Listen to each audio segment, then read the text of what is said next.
God can come in and do a miracle in people's lives. They recognize the miracle's real and authentic, and yet they still reject God.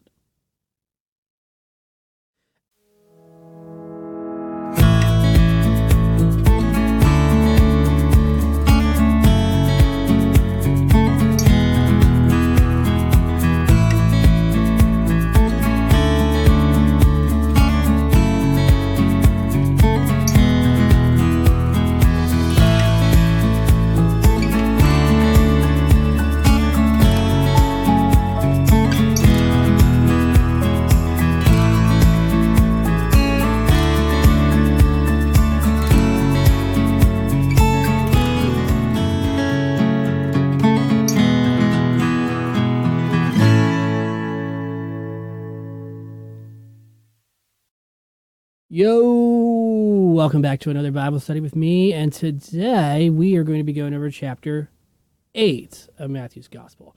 And for those of you who just landed on this video, we have been going through an entire series on the Gospel of Matthew.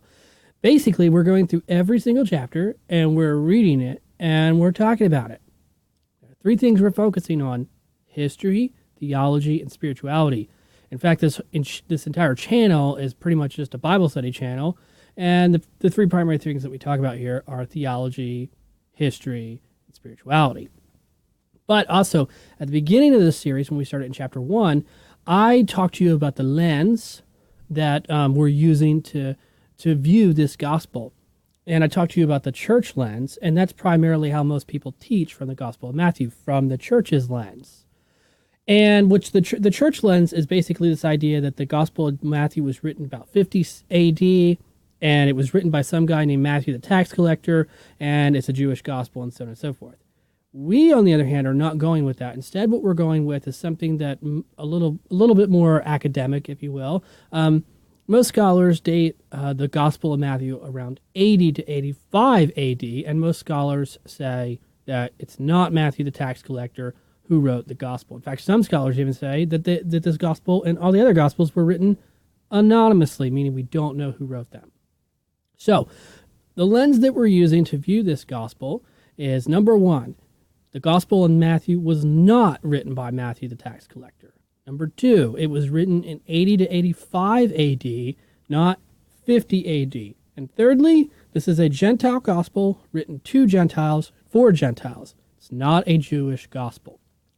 That's the way we're viewing this this Bible study. That's the way we're viewing the Gospel of Matthew for this Bible study. And the reason why we're doing that is very simple. Knowledge is power. And you have to learn stuff that you don't necessarily agree with. If you want to become smart and educated and learn about the Bible and become biblically literate and know all this cool stuff about the Bible, well, you're going to have to learn stuff that your church doesn't agree with. You're going to have to learn stuff that you don't agree with. Okay, you're going to have to step out of your comfort zone. And the best way to step out of your comfort zone is to have somebody else make you feel really, really, really, really uncomfortable. Now, before we jump into this video, I got like a couple of things that I want to say. First of all, there's a bottle of wine right there. Or grape juice. I don't know which one it is. It's either grape juice or wine. How could I not know? I don't know. But I don't know if you can hear that or not. It's like full. But in the last video, I really don't know what it is. But in the last video, I made like a really special thing, a special video for you guys with that bottle of wine. And it was actually really, really, really funny. So if you haven't seen that video, you should go watch that video before you watch this video. And it's on Matthew chapter 7, because we're doing Matthew chapter 8 today. And so it was on Matthew chapter 7. It's called Don't Judge Me. And it's got that bottle of wine in it, which is like super awesome. It's super great. It's super hilarious. It's an awesome video. I hope you liked it. And, sometimes you just got to step out of your comfort zone and do stuff that makes you uncomfortable and makes other people uncomfortable. Because sometimes the process of learning is very uncomfortable, and sometimes the best way we learn stuff, not always, but sometimes the best way we learn something is by being uncomfortable. So that's the first thing. Secondly, I got a phone here, and Instagram. And I want to show you something. Believe it or not, wow, like a notification. I didn't know. I'm on Instagram, broskies, dudes and dudettes, whatever you are. And you can find me at, it's Adam Jordan Clark, the same thing as the YouTube channel, Adam Jordan Clark, because that's my name, Adam Jordan Clark. And that's what I look for, the big A. Go to Instagram, look for the big A. Okay, that's me, right? Dude, all you got to do is go to Instagram, type in Adam Jordan Clark, look for the big A, and follow me. You know why? Because I put out really interesting information, helpful information, little tidbits of cool stuff. For example, I recommended a book today, which I don't actually do very often, but I recommended a book. And secondly, I actually recommended a book that your church would not recommend, which made it even better. Just because it's better to do stuff like this sometimes. Again, knowledge is power. If you want to get knowledge, you're going to have to study stuff that you don't believe, or stuff that you don't think you believe yet, because it'll expand your mind and challenge you. So go to my Instagram, Adam Jordan Clark, and follow me, and like some of my videos, and comment on some of them. Come talk to me. Like, I will most definitely talk to you on Instagram. Probably not in the DMs. Maybe. I don't know. But I'll talk to you in the comments. So, yeah, just go and follow me and comment some stuff there. So it's going to be really, really, really... Also, another thing I forgot. I know we're getting like into all these crazy stuff, but if you didn't notice, I changed my bookshelf around and I put some books up here because I thought that would be useful for you people. That book over here, Zealot, that's a cool book. It's a cool book to read. The one above it, God's Problem, that's a cool book to read. The reason why it's a cool book to read is because of the, it handles the problem of suffering or whatever, or talks about it at least. And it's a very interesting way of thinking about the problem. So that's why it's a cool book. Also, the Inductive Bible Study, that's a good book. The authors who did that, really great guys. Really, really great guys. Really great scholars. Just absolutely, really, really, really, really great guys. Just trust me, that's a good book to read. The one right there, Inductive Bible Study, that's what it's called. It's Richard Furr and Andreas Kostenberger. Two great scholars, two great guys. Really, really awesome. Yeah. Actually, this book over here, believe it or not, is one of the best books I've read on Christian theology. Shazam! It's called Christian Theology by Millard Erickson. Look, it's really big. It's probably, I don't know, like 1,000 pages or something. But this deals with systematic theology. So if you really want to get a good book, this is kind of like a textbook too. It's been around since 1991. I think this is the second edition, or it's the third edition. That's what it says right there. Look, if you really want, that's what it looks like. Yeah, you see it? Christian Theology, Millard Erickson. If you really want to get a great book on systematic theology, this is the book for you. It's awesome. And he's a good writer too. So it's actually, this is like a book that you read. And it's like an enjoyment to read. Systematic theology. I don't know how much these things cost, probably like $20 maybe, but it's definitely worth it. It's like a textbook kind of, but it's good information. So if you're interested in Christian theology, specifically systematic theology, this is the book for you. Put that back up there so it doesn't run away. But yeah, that's a handful of books. Also, there's some other ones up there. I really like the book up here. Yeah, that one. It's called, I don't know if you can see the title, but it's called Jesus Among His Friends, Friends and Enemies. And it's a scholarly work, but so there's like more. There's like it's one of those books that has like 4 or 5 different scholars in there, and they each write their own chapter and blah blah blah, blah, and they handle different issues and stuff like that. It's a really great book. If you ever find this book somewhere for a couple bucks or something like that, or you see it on the internet somewhere, buy it. Awesome read, awesome book. I refer to it quite often, actually. Believe it or not, it's a little gem of mine. I read it quite often, so it's worth it. It's definitely worth it. There's some other books here, obviously, but these are the ones that I decided to put up because they're totally worth it. And if you ever get the chance to read Zealot, buy it. Same thing with God's Problem. Same thing with Jesus Among His Friends and Enemies, and the Inductive Bible Study. That one's really cool. And the one way over there, Christian Theology. Totally freaking worth it. now that we got all that stuff out of the way, let's jump into... Oh, I got to show you a picture first. Here is my beloved picture. No, it's not a picture of my ugly face, but it is a picture of Matthew chapter 8. And that sounded really, really, really, really cool. But of course, as you know, every time we do these Bible studies, the Bible study was with me, Matthew, I always put this picture up because it's like so hilarious. And it's funny. It's probably way more funny to me than it is to you. And the reason why it's probably more funny to me than it is to you is because you don't understand. Like when you make videos for YouTube, you basically sit in a room by yourself and you just talk to yourself. And so it's like, okay, I need something to like entertain myself with. And you don't see that aspect because you actually think that I'm like talking to you. Like that's the way you see it. But when you're on this side of it, it's like, wow, I'm just staring into a camera talking. So I put up this ugly picture to make myself feel better about what I'm doing. So every day I wake up and I look forward to putting that picture on here and making it sound like it's not a surprise, but everybody who's following this series knows that that picture is always going to pop up and it's like, dude, this is so dumb. But that's why it's funny, because it is dumb. So without further ado, let's jump into the text. By the way, before we go reading into this text, let me just say that this chapter is a little bit shorter than the last one. This is chapter 8, and it's a little bit shorter than chapter 7. And it's not as complicated. And there's only like one more chapter of these little portion-sized texts. Again, we talked about these portion-sized texts. If you watched some of the previous videos, you know what I'm talking about. This whole thing is kind of like a part of the Sermon on the Mount, apparently. So, anyways, yeah, let's, and we're not going to go overview it because there's not enough here to overview. It's not that confusing. We're just going to go ahead and read the whole thing and then talk about some of the stuff. So, jump into it. So, beginning up here in verse 1, here's what he says. When Jesus, this is about the Jesus healing the man of leprosy, by the way. Here's what he says.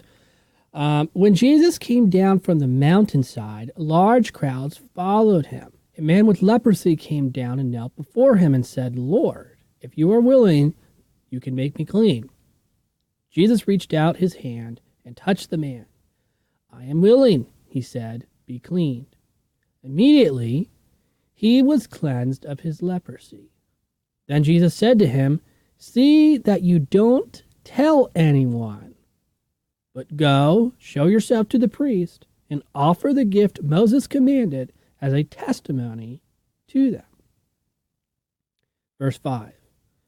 When Jesus had entered Capernaum, a centurion came to him asking for help. Lord, he said, my servant lies at home paralyzed, suffering terribly. Jesus said to him, shall I come and heal him? The centurion replied, Lord, I do not deserve to have you come under my roof. I don't deserve to have you come to my house.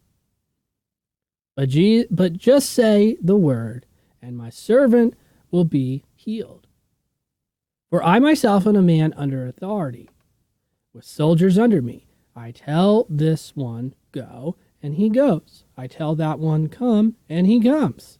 I say to my servant, do this, and he does it. When Jesus heard this, he was amazed, and said to him, he said to those following him, truly I tell you, I have not found anyone in Israel with such great faith. I say to you that many will come from the east and west, and will take their place at the feast with Abraham, Isaac, and Jacob in the kingdom of heaven. But the subject of the kingdom will be thrown outside into darkness, where there is weeping and gnashing of teeth.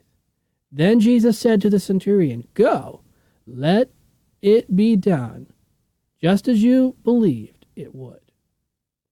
And his servant was healed at that moment. I've often talked about Matthew's gospel, and I talked about this end times theme that Matthew has. He has a lot of eschatology in it. And obviously right here in the story of the centurion, he adds some eschatology into it. If you didn't notice it, it's there. It's talking about the end of time. It says they'll be thrown in the outer darkness, aka hell, if you will. So that's pretty cool to understand about Matthew's gospel. Here is the second section, and there's actually only one more of these two sections left. So there's 4 sections total, including what you're seeing here on the screen. And so this one is called Jesus Heals Many, and this one's called The Cost of Following Jesus. And these two stories are actually pretty cool. So we're going to go ahead and read them. Verse 14, when Jesus came into Peter's house, he saw Peter's mother-in-law lying in the bed with a fever. He touched her, and the fever left her. And she got up and began to wait on him. When evening came, many who were demon-possessed were brought to him. And he drove out the spirits with a word and healed all the sick. This was to fulfill that which was spoken through the prophet Isaiah. He took up our infirmities and bore our diseases. Verse 18, when Jesus saw the crowds around him, he gave orders to cross to the other side of the lake. Then a teacher of the law came to him and said, "Teacher, I will follow you wherever you go." Jesus replied, Foxes have dens, and birds have nests, but the Son of Man has no place to lay his head. Another disciple said to him, "Lord, first let me go bury my father." But Jesus said to him, "Follow me, and let the dead bury their own dead." These are the last two sections in Matthew chapter 8, and we're just going to go and read them really quick. And by the way, these stories are really cool. These are two stories that you think about quite often. Actually, if you read the Bible a lot, you think about Jesus a lot, you think about his works and stuff. These are two stories you think about quite often. So let's go ahead and read it. Then he got into the boat. This is Jesus calms the storm. Then he got into the boat, and his disciples followed him. Suddenly, a furious storm came up on the lake, so that the waves swept over the boat. But Jesus was sleeping. The disciples went and woke him, saying, "Lord, save us. We're going to drown." He replied, "You have little faith. Why are you so afraid?" Then he got up and rebuked the wind and waves, and it was completely calm. The men were amazed and asked, "What kind of man is this? Even the winds and waves obey him."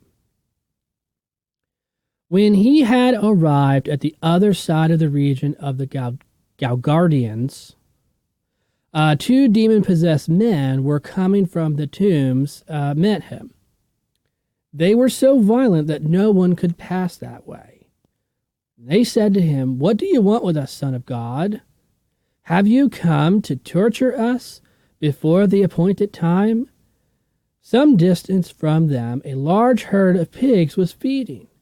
The demons begged Jesus, "If you drive us out, send us into the herd of pigs." He said to them, "Go." So they came out and went into the pigs, and the whole herd rushed down a steep bank and into the lake and died in the water. Those tending to the pigs ran off, went into the town, and reported all of this, including what had happened to the 2 demon-possessed men. Then the whole town went out to meet Jesus.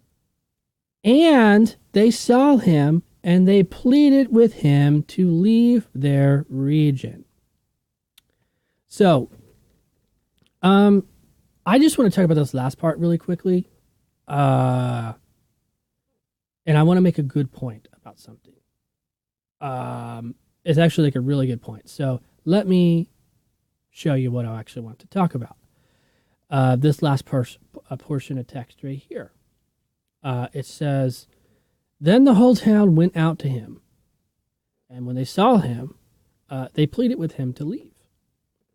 And what's really incredible is that we have this miracle. And keep in mind that this passage is very clear here. Let me highlight it in a different color so you can see it. Right here on your screen. Oh, now it's going away. I'm making it worse. Okay, we'll redo it. There we go. This one right here. What does it say? It says, "They were so violent, these 2 demon-possessed men, were so violent that no one could pass that way. Okay, when it says no one, what does that mean? Well, it means no one. That's what it means. So, what does that mean? Well, it means that these guys were so violent. They were so annoying. They were so absolutely just, they tortured people. That's what they did. They came in and they tortured people. And they were so bad that that the townspeople, they had to go around. They couldn't go directly to them. They had to go, go that way. They had to go around, right? Well, Jesus comes to town and he goes, well, hey, look at these demon-possessed people. And these demons are like, oh, no, it's this guy. He's going to ruin our lives. What do we do? And Jesus is like, well, there's some pigs over there, bro. So he throws them into some pigs. Well, here's what, what's interesting is that some of the townspeople saw this happen, and they go back into their town and they say, hey, look, this Jesus dude came to town, and now he's messing stuff up. So the whole town comes back out. What does it say here? It says the whole town came back out. It says, verse 34, and then the whole town went out to meet Jesus, and when they saw him, they pleaded with him to leave their region. And this is the part I want to focus on, where it says, and they pleaded with him to leave their region. I mean, you really have to think about this as the text is explaining it. Basically, what they're saying is this. Jesus comes into town, does a great miracle. Okay? By the way, this miracle actually solves their problem. So what is their problem? Well, their problem is that there's these two guys who are torturing the town, and they've taken dominion over this piece of land. And basically, people had to go around, because if they went through, they would be attacked. Okay? So that's how insane this is. So Jesus comes in, fixes that problem, casts out the demon. The guys are no longer demon-possessed, and now people can go that way. Well, the townspeople are like, well, dude, what the heck is this? You done ruined our stuff. And so they reject Jesus. Well, what's the point? Well, there's lots of points, but one very important point is this. God can come in and do a miracle in people's lives. They recognize the miracle's real and authentic, and yet they still reject God. And for those of you who spent any time in Christianity or any time in church or anything like that, what you'll realize is that this happens all the time. God comes into someone's life, does something miraculous, does something amazing. The person goes, yes, this is absolutely God. Like, for sure, 100%, this is definitely God. I'm not denying that. God did something great for me. Yes, it's the God of the Bible who did it. It's the guy in the sky we call Jesus. That dude did this stuff for me. I'm eternally grateful. It's awesome. It's incredible. I'm giving credit to him, but I don't want anything to do with him. I reject that God. I don't want to serve that God. I don't want anything to do with that God. And this is like really hard for people to understand, typically people who have faith, because people who have faith are like, okay, well, God did this miraculous thing for me, therefore I'm going to follow him. Well, pure and simple, some people just don't want to believe in God, or it's not necessarily a belief in God. They know that God's real, and they're admitting, yeah, God's real. Like, for sure, 100% he's real. These people are admitting it, but they're like, dude, I don't want to live my life for him. I don't want to follow God. I don't want to do what he wants me to do. I don't want to waste my whole life, whatever that means. I don't want to waste my whole life following this guy in the sky. Like, it's just not for me. And so what I'm trying to tell you is that if you're new to Christianity, which if you're new to Christianity and you landed on one of my videos, God help you. God help. That's all I got to say. There better be some people in the comments praying for you hardcore, because you're going to need it. All right. Is my channel is not for young people, or not young people, but new believers. It might be helpful to you, but it's definitely not for you. My stuff is for people who've been in Christianity for quite, not necessarily a long time, but long enough to know some of the stuff that I'm talking about here. So, good luck. That's all I got to say. If you're a new believer and you're watching my stuff, good luck. But you can ask me whatever question you want, like, for sure. Just comment and if I'm talking crazy or I say something that's like really weird, just comment and let me know. I'm not saying that new believers can't follow this channel. I'm just saying that it's not necessarily geared toward that. It's like a little bit above it. But if you do watch this, your knowledge of the Bible will improve for sure. So that's awesome. Anyways, the point is that a lot of times we don't really understand how this actually works. It's like, how can God do something really great in your life, and then all of a sudden you reject him? And this is where things get a little bit rocky and they get a little bit weird. Because here's what I'll tell you. If you walk with God long enough, okay, and hard enough and consistent enough and you're obedient and you're doing the right things, here's what's going to happen. You're going to experience all kinds of great stuff. God's going to do amazing things for you. And then at some point in time, he's going to say, I want you to go and do this for me. And you're going to go, I don't want to do that. And the reason why is because you don't want to do it. Same principle is true. We know that God requires stuff from us. Okay? And I know it's not popular to teach that in church because that doesn't fill up pews, right? The messages that you're getting in church is basically stuff that's going to help people grow, help pastors grow a big church. In other words, they don't want to say anything that's going to offend you because they know if you're offended, you're not going to come back. So they're not going to say anything offensive. That's why when you go to church, you're never offended, right? Well, read the Bible. Read what we've gone this far over what Jesus has said. We're in chapter 8 of Matthew's Gospel. And the question that I have for you is, where's this non-offensive Jesus at? Okay, you read some of the stuff this dude said. I mean, dude, we just read he calmed the storm. Okay, and what does he say to his closest followers, his 12 disciples? What does he say to them? He says, "Where's your faith at? Why are you people so afraid? In other words, what the heck is wrong with you? Why are you so dumb?" Right? This is your Jesus, your beloved Jesus, who never says anything wrong, never says anything offensive, is, in a sense, saying some really bad stuff here, saying some really offensive stuff, saying, where's your faith at? All right. So, yeah. Just so you know, when you go to your big church, they don't want to offend you because they know you're going to come back if you're not offended. So my suggestion is if you really want to find a good Bible-believing church, go find a church that's going to offend you, that's saying really bad stuff in the pulpit. That's a good Bible-believing church. That's a good Bible-teaching church. Anyways, God is going to get you to do stuff that you don't want to do because he requires stuff from us. Believe it or not, God actually wants you to do stuff. He's made works, he's created works, and he expects you to do those works. And a lot of times you don't want to do them because you don't want to do them because it's pointless to do them other than the fact that you love God, okay? And so God's going to ask you to do something. Because you don't want to do it, you're probably not going to do it. It might take you some time to eventually get over that and say, okay, I'll do it. You might even end up like some type of Jonah and the whale situation. Jonah, God goes to Jonah and says, hey, Jonah, go to Nineveh. And Jonah says, I don't want to go to Nineveh. And he goes the other way. Long story short, he gets swallowed up in a whale, and God makes him go to Nineveh, right? That could possibly be you one day. I don't recommend it, but it could be you one day. So the point of the matter is that we reject God because of what he requires from us. So you go back to the town and you look at the town, we see this requirement here, right? Jesus' message is actually very, very, very consistent. And we actually just read it a little bit ago in the same chapter. I'll show you what I'm talking about.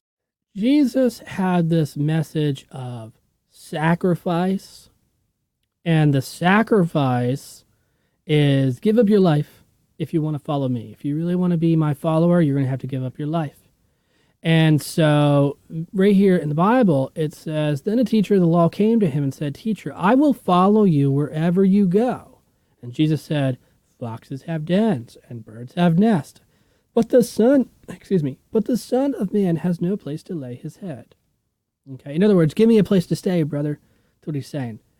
But verse 21 is very revealing because it says, another disciple said to him, Lord, let me go bury my dead father. In other words, somebody close to me has died. I need to go bury them. There's something personal that I have to do first before I can come and follow you. And what does Jesus have to say?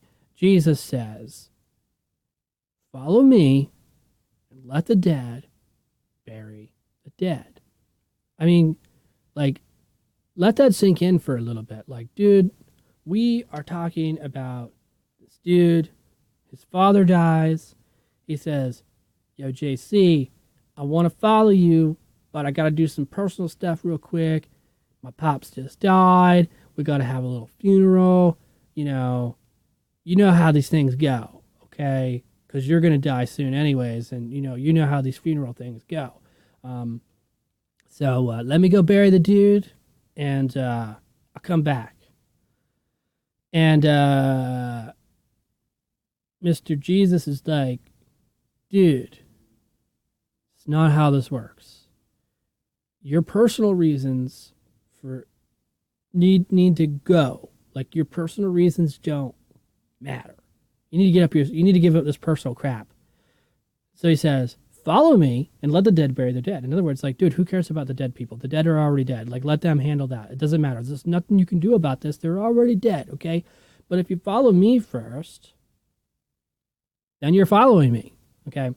So there's two elements here. Basically, he's saying, look, dude, it's already done. It's already happened. Like, that's it. Dead people are dead. They're not going anywhere. Like, you're already dead. So it's like, it's not like he's going anywhere. The father is dead. So it's like another day, of him being dead is another day of him being dead. Do you understand what I'm trying to say? Like, the dead dude's not coming back to life. Which, by the way, it's kind of weird. It's like, why didn't Jesus raise this dude from the dead? So yeah, we'll let that sink around in your little brain for a long time. That's a little theological thought for you to wreck your life. This dude comes to Jesus and says, yo, I'll follow you, but I got to go bury my dead dad. And Jesus is like, no, screw that, dude. Nobody cares about your problems. You got to come follow me first. And that's all that matters. But why didn't Jesus go and just heal the dude's father? And then he would pick up two disciples. He would have the son and the father following him. I don't know why he didn't do that. Don't ask me. But it's something to think about. The point of the matter is that we all have personal things in our life. And lots of times we don't want to give up those personal things. But you have to understand that Jesus is telling us about this requirement, okay? And the requirement literally is to give up your stuff, right? Following Jesus is hard. You have to give up your entire life. So he requires us to do stuff that we don't want to do. I don't want to give up my life. I don't want to do this. I don't want to do that. I don't want to do this, blah, blah, blah, blah. I mean, there's a whole bunch of stuff you don't want to do. Let's just be honest here. So it just so happens that God is requiring you to give those things up. So this is a little bit of a problem, okay? You can't get close to God because you got all this stuff in your life, and God's saying, if you give up the stuff, you can get closer to me. That's why the Bible says, if you draw near to me, I will draw near to you. If you draw close to me, I'll draw near to you, okay? That's how it works, right? But in order for you to get close to God, you got to give some stuff up, right? So, just realistically, how many people really want to give stuff up? How many people want to give up their emotions and their thoughts and their families and their this, that, and the other, blah, blah, blah, their jobs, their careers, their crap, whatever it is? How many people really want to do that? The answer to that question is not a lot. Not a lot of people want to do that. Why? Because it's hard. And it's like, why would I do that?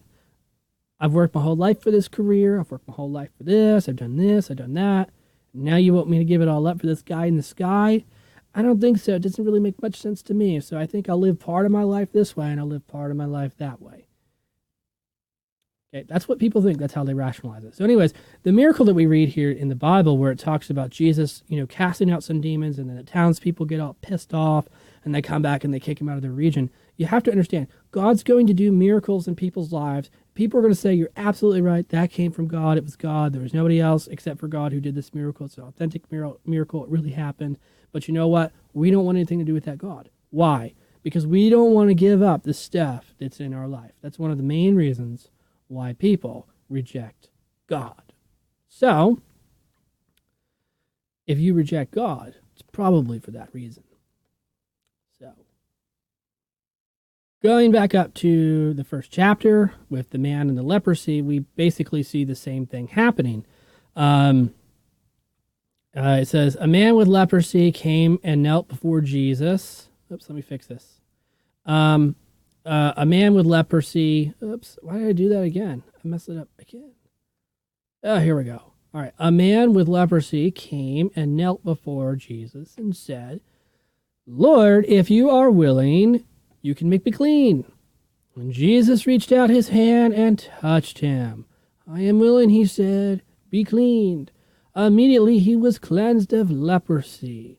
Then Jesus said to him, see to it that you don't tell anyone, yada, yada, yada, yada, yada. So what we see here is this man who has leprosy. For those of you who don't know, when you had leprosy in the ancient world, it was much like having AIDS in the 1990s.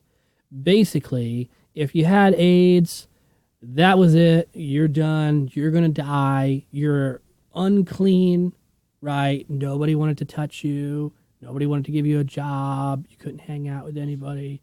It was like, dude, no, this is like really, really, really creepy. This dude's got AIDS, you know? Same thing with leprosy. He's got leprosy. Nobody touches him. Nobody hangs out with him. Nobody talks to him. He's a weirdo. Stay away from him. Like, he's going to get you sick. You don't want to catch leprosy. You don't want to get AIDS. You know what I mean? It's like one of those types of things.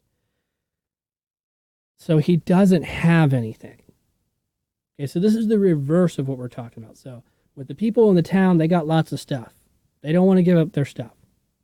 The dude with leprosy doesn't have anything because he's got leprosy. And basically, he's just like, Lord, just take this away from me. And so what we end up seeing here are like two kinds of people, or at least what I'm pointing out here is that there are two types of people. Sometimes there are people who receive authentic miracles from God and they still reject God. They say, yes, it's from God, but I don't want to follow that dude. Then there are other people who are so desperate for God that they don't care. They come to God humbly. You see the leprosy, the man with leprosy here. He says, Lord, if you're willing. Okay? He doesn't say if it's in your will, but he says, Lord, if you're willing. In other words, I'm so humble. I know you can do this, but, and I know I don't have anything. This is it. Like, if you don't heal me, it's okay. I'm going to die either way. But if you're willing, cleanse me. And Jesus looks at that and says, you know, I'll do it. Because he has compassion on people. Lots of times when people are honest and they're really humble and they're genuinely asking, you genuinely ask the Lord for something and your heart is in the right place, God will show compassion. He will show mercy. He will show mercy to you. He will show compassion. Okay? And that's what we're seeing here. We're seeing the compassion of Jesus. He says, Lord, if you're willing, cleanse me. And Jesus says, Shazam. I don't know what he said, but whatever he said, the dude got cleansed. So yeah, God's compassion is real. God's mercy is real. And another thing that's absolutely real is people rejecting God because they don't want to give up things in their life. And I will tell you this, if you really want to get close to God, the first thing you got to learn how to do is give up some stuff in your life. Whatever that is, I don't know. I'm not here to talk about what's in your life. I'm just telling you, you got to give up some stuff in your life. And it's right there in the Bible if you want to read it. Anyways, this video has gone on for quite some time, and we definitely don't want to turn it into a 4-hour video because you know that's possible. But I enjoyed making this video, and I enjoyed going over it. We're still going to go over the chapter 9 tomorrow, and then chapter 10 and 11. We're going all the way up to chapter 28 because there's 28 chapters in Matthew's Gospel. So if you've never read through Matthew's Gospel entirely, this is a great series for you to do it because we're reading through the whole Gospel, and we're explaining it. And for those of you who just landed on this video for the first time and you've watched it this far, like, thank you so much. I'm really glad that you watched like this far. I'm really grateful because I'm putting out this stuff for people like you. I'm putting out this information. I'm doing these Bible studies for people like you.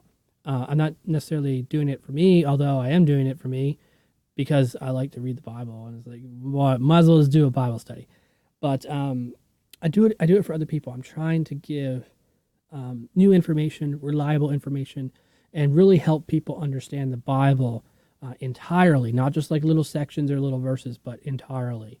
And so today we primarily just focused on some spirituality stuff, but we have other videos that talk about a lot of theology and a lot of history and all kinds of other stuff. And it's one of those things where you never really know what you're going to get. You just got to click the video and find out. And that's why you should hit subscribe, because if you hit subscribe wherever it is on your screen, you'll get these videos. They'll come up all the time. I'm posting a video every day, and so you're going to get a video every day. So if this is the first video you watched and you really like it and you want to know more, you want to get more of these videos, click subscribe. And if you like the video, give it a thumbs up, because liking the video is always a good thing when you like the video.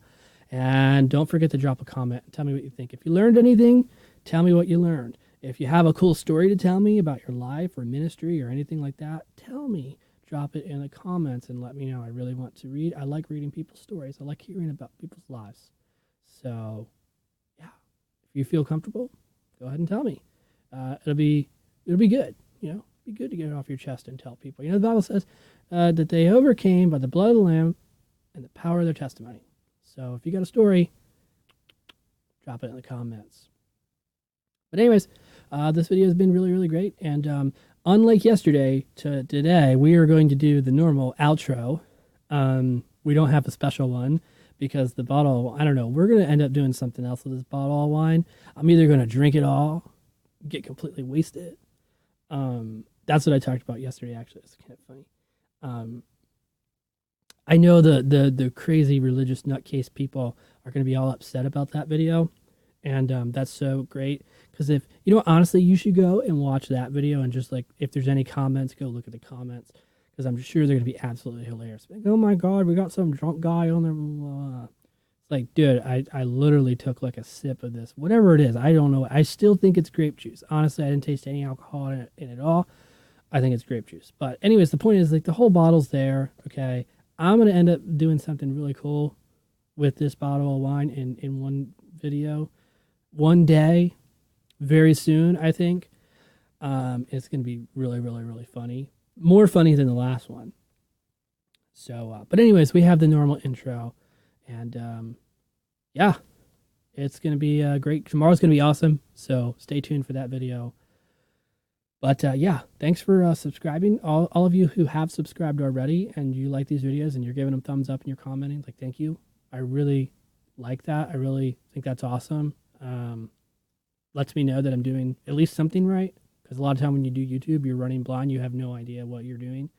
And so every time you like a video, like, it lets me know that you actually like it. Because I don't know that you don't like it unless you actually click the like button, you know.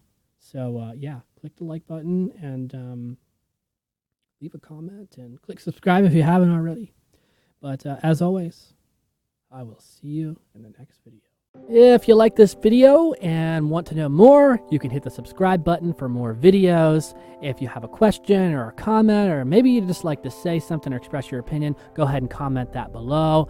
And like the video if you like the video, because liking the video is always a good thing when you like the video. My name is Adam Jordan Clark, and you can find out more about me if you like at my website, adamjordanclark.com. And as always, I will see you in the next video.